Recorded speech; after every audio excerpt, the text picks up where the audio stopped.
Ժողովուրդ օրաթերթը գրում է. Էկոնոմիկայի ներկայիս նախարար Գևորգ Պապոյանը, որը փորձում է թաքցնել մինչև 2018 թվականն ունեցած իր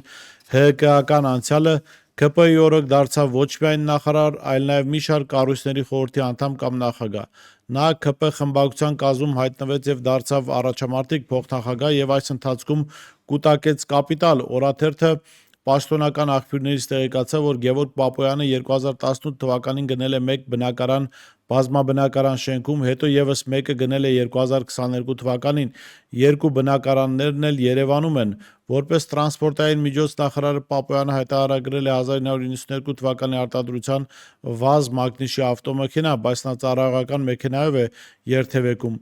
Ինչ վերաբերվում է ֆինանսական միջոցներին, ապա նախարարի բանկային ավանդները կազմել են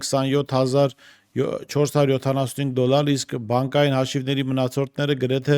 4 միլիոն դրամ։ Կանխիկ դրամական միջոցները կազմել են 1,9 միլիոն դրամ։ Տեղեկացանք, որ Գևորգ Պապոյանը 2024 թվականի տարեկան եկամուտները կազմել են 25 միլիոն 414 հազար դրամ, որից 16 միլիոն 191 հազար դրամը աշխատանքի վարձատրություն էկոնոմիկայի նախարարությունից, 2 միլիոն 984 հազար դրամը ազգային ժողովի աշխատակազմից։ Դուք տեսնում եք հերթական ՔՊԱ-կանը, որը իշխանության գալու շնորհիվ